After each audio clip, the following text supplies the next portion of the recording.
Hi all, welcome to Monica vlogs. అందరూ ఎలా ఉన్నారు? సమ్మర్ వచ్చేసిందండి. సమ్మర్ అంటేనే అందరికీ కూల్గా ఏదైనా తినాలనిపిస్తుంది. ఈరోజు మన వీడియోలో ఇంట్లోనే చల్లగా బటర్ స్కాచ్ ఐస్ క్రీమ్ ఎలా ప్రిపేర్ చేసుకోవాలో చూపిస్తాను. దీనికోసం నేనైతే చిక్కటి ఆవు పాలను తీసుకున్నానండి.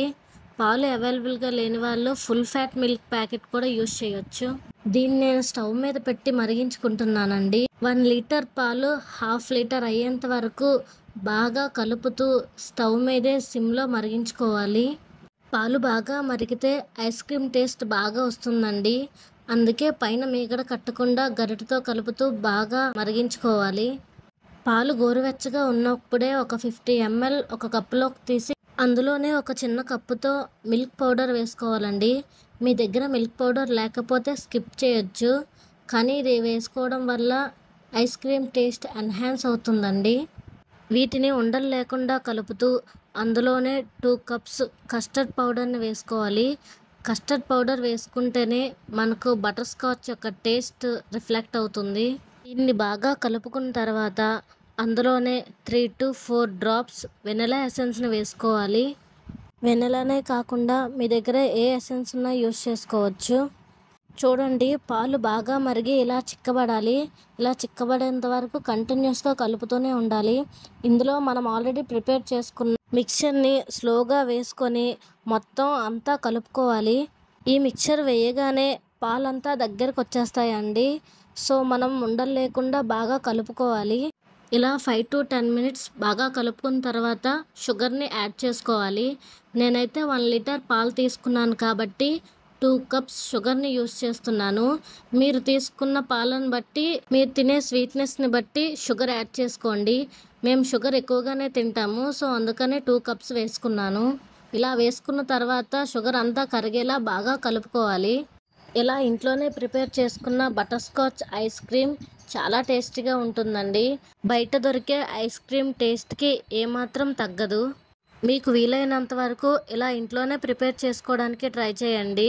హెల్తీగా, టేస్టీగా ఇంట్లోనే ఈజీగా ప్రిపేర్ చేసుకోవచ్చు.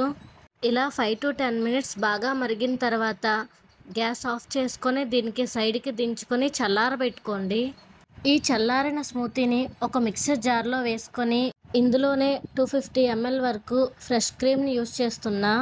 ఇది లాస్ట్ 3 days నుంచి పాల మీద మీగడని సైడ్కి చేసుకొని పెట్టుకున్నా. సో అందుకే ఇందులో పులుపుదనం ఉండదు. మీ దగ్గర ఇంట్లోంది లేకపోతే బయట నుంచి తెచ్చుకున్న ఫ్రెష్ క్రీమ్ అయినా యూస్ చేసుకోవచ్చు. ఇంట్లోందైతే లాస్ట్ 3 daysది మాత్రమే యూస్ చేయండి. దీన్నంతటిని మధ్యలో ఆపుతూ బాగా బ్లెండ్ చేసుకోవాలి. ఎంత బాగా బ్లెండ్ చేసుకుంటే ఐస్ క్రీమ్ అంత గట్టిగా వస్తుంది. ఇందులోకే క్యారమెల్ని చేసుకునే ప్రాసెస్ కూడా చూపిస్తాను. ఒక కప్పు పంచదారని ఒక కళాయిలో వేసుకొని స్టవ్ మీద పెట్టి అది మెల్లగా కరిగేంత వరకు కలుపుతూ ఉండాలి. ఇందులో ఏం వాటర్ యూస్ చేయకూడదండి, అదే స్లోగా కరుగుతుంది. దీనిపైన మనం కాజు బాదం ముక్కలుగా చేసుకొని వేసుకోవాలి. ఇదంతా బాగా కలుపుకొని స్టవ్ ఆఫ్ చేసేయండి.